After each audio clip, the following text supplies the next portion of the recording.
What is up, all of you awesome and amazing people on YouTube? The Old Coot here, coming at you with another exciting video. How to season a stainless steel pan. This happens to be a 10-inch All-Clad stainless steel pan. Very similar to how you would season a wok or some kind of carbon steel. You get the idea, like one of your carbon black pans, you get the idea. The trick is clean your pan thoroughly right before you do this process. Soap and water and the whole 9 yards. Dry it very well. Try to use a towel, like a towel or a microfiber towel, as opposed to using paper napkins, right? Because those leave lint behind, like things that can actually cause stuff in there to stick even more. So try to use like a lint-free cloth of some form. So anyways, after you get it clean, put your stainless steel pan on the biggest burner that you have, right? And basically dry out the pan on low to medium heat. Low to medium heat, that's all you need. So put the pan on, just dry, turn it on for about 2 minutes. Get it nice and toasty, nice and warmed up. Low to medium heat, that's the key there. Okay, so once it's been warmed up for about 2 minutes, maybe even 2.5, 3 minutes, what you want to do is you want to get yourself a good high smoke point oil. What I use is avocado oil. Costco has this. I believe right now, this is January 2024. Costco actually lowered their price on this. It used to be like 18 bucks for a liter. I think now it's down to like $16 a liter. But you want to get some kind of avocado oil. That's what I use. That's what I like. Do not use olive oil. Olive oil has a lower smoke point. It'll just be stick central if you try to use olive oil. What you could also use is you could use rice bran oil, if you like, that works. Or the other alternative is like grapeseed oil, which a lot of people are using and then not using. I don't know what the story is. But basically this is just for the seasoning process, just to get yourself a nice golden coating on your stainless steel pans. So then once you pour in, what you want to do is you want to pour in somewhere in the ballpark of like 4 to 5 tablespoons. You want to coat the bottom of the pan completely, whatever that is. If you're using a bigger pan, use more. If you're using a smaller pan, use less. But you want enough in there to get yourself a solid layer, right? We're talking a solid layer at the bottom of the pan. So what you do is when you pour your avocado oil in there, remember, we're just on medium to low heat. There's no need to get a smoke fest going and all that other stuff. Medium to low heat. After you pour your oil in there, avocado oil hopefully, let it sit for about like 2 minutes and just let all the pores of the steel open up and let that oil get in there and soak. Okay, the next step in the process is, while that's going on, either get yourself some really thick, fatty bacon, and you basically just want to get the fat. So you just want the white fat part. Or in this case, I used, this was like a good ribeye steak. So I basically trimmed off the fatty edges that were on the steak, let it come up to room temperature, right? In my case, I just put it in a little dish, threw it in the microwave for about 10 seconds, came up to room temperature. But you want to get a nice, like at least 4 or 5 tablespoons of fatty, either like the fattiest fat you could possibly find, lard, whatever it is, off of some sort of animal, right? Whether it's beef or pork fat, whatever. If you can get a really thick, like a really thick slab of pork fat, like pork belly, same thing. Costco sells the uncured, raw, unadulterized pork belly. Just try to get the fattiest piece you can find. And what you want to do is you want to, if you can keep it as a whole solid chunk, even better. But if you have to just cut it off in little slivers, like this little fat right here would be perfect. This is another one, like I already trimmed this, and that's basically what's in the pan. But anyways, once you get that up to room temperature, it has to be room temperature. It has to be somewhere between 65 and let's say 75 degrees or so, or a little bit warmer is okay, but it has to be at room temperature. Don't just take it out of your fridge and throw it in there. You're going to get stick fest. Right? It's going to stick like crazy. What you want to do is you want to make sure that it's up to room temperature. So try to isolate just the fat and then put your fat into that oil, right? And that's what's going on here. That's what I had going on over here. And please use a decent set of tongs. like some sort of silicone tongs or something that's going to hold up to high heat, or wood. Do not use metal. Don't use any kind of metal thing to move it around. You can use something like a silicone spatula if you want. Like this happens to be an OXO Good Grips. Just something that will hold up to the heat. But anyways, what you're gonna do is you're gonna move. It's kind of like a wok. You're gonna move your fat that's in there around and constantly move it around. Remember, low to medium heat. I cannot stress that enough. There's no need to have a smoke fest or go higher than that. But what you want to do is you want to just keep moving your fat around as you're cooking it, right? Low to medium heat. And every so often, it's a good idea to just kind of like swirl the oil around the edges of your pan, right? All along the edges, the sides, you get the idea. And also take that fat, right? Whether it's beef fat or pork fat or whatever, and try to push that too around the edges of the pan, right? And just, if you feel stickage, like if you hit a spot and it wants to stick, just really take your time with it and just keep moving it around, and eventually it'll release, like that sticky spot will release. And that's basically what you do. So then this is what I'm telling you now.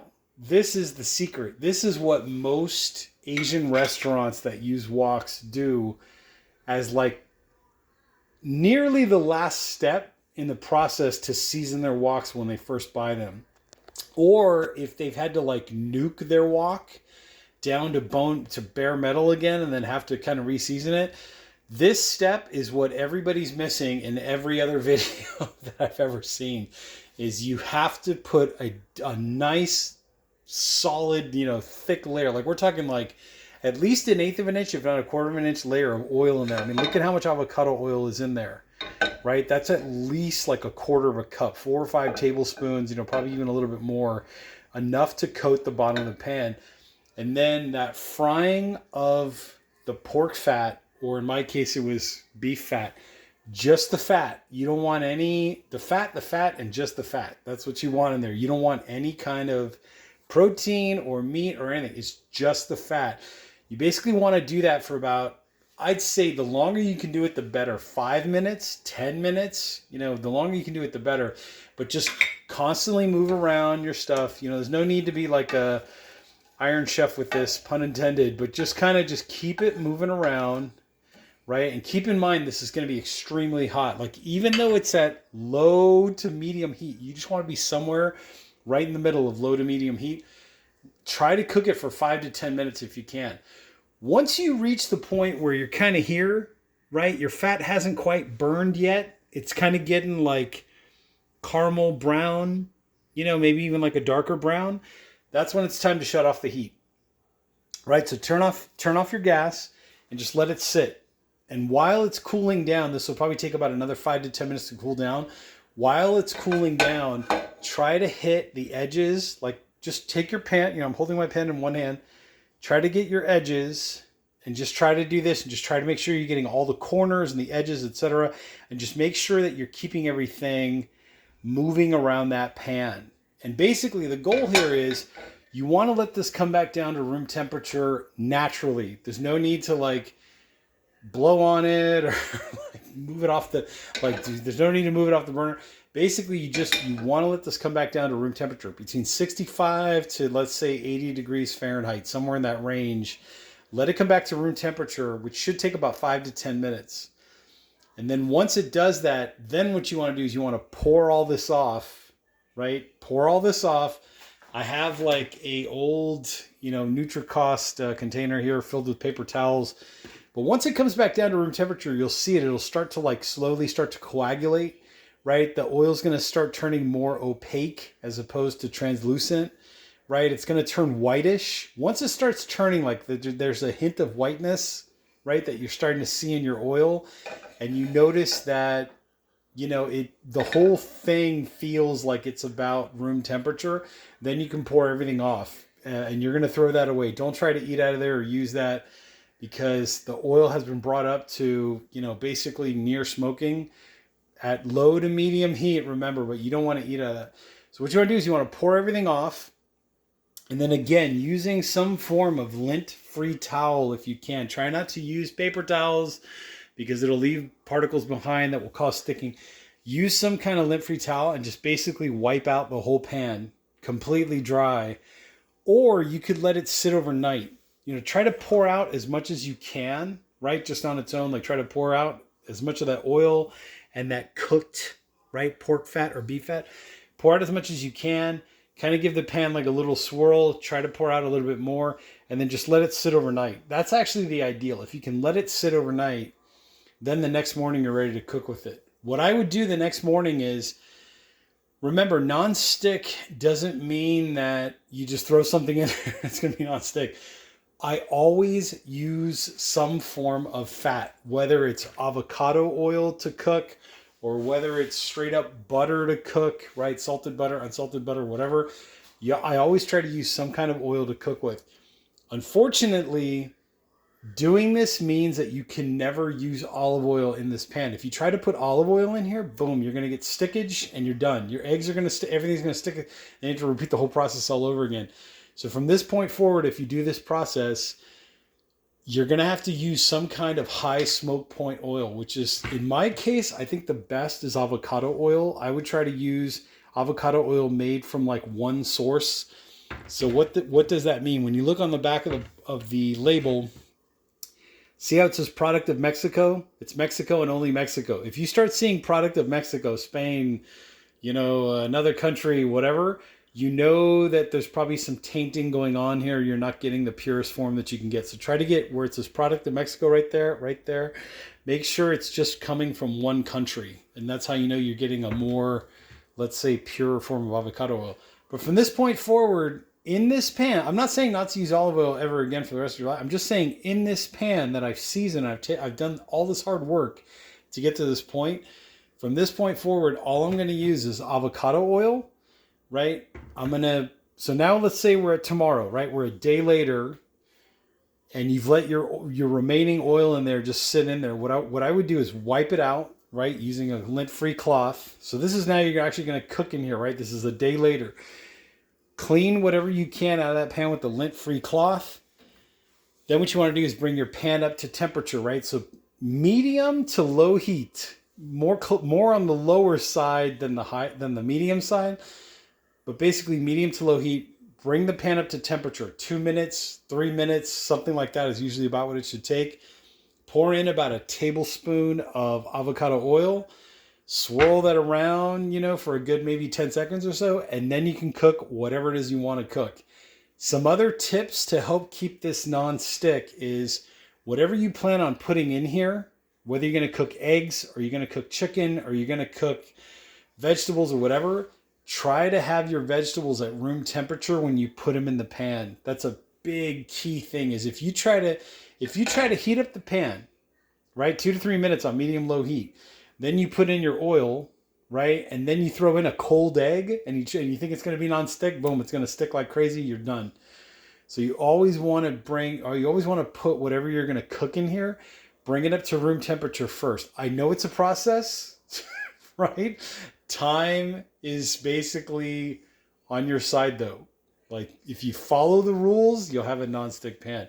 So let's say now you made an egg, right? This is now, you know, the next day, whatever, you cooked your egg, you took your egg out, you're happy that it's a hockey puck and it's just sliding around there, you flipped it over, or you made an omelet or whatever you did. Now it's time to clean the pan. When it's time to clean the pan, only use water. I know it sounds ridiculous, but only use water. And I'm going to get people who are going to say, oh, but you got to use soap, disinfectant, whatever. The minute you put soap in there, boom, you blow away all the non-stickiness. So try not to use soap, just use water. If you do get sick from that, then something must be wrong with your process. Like maybe you let the pan go too long.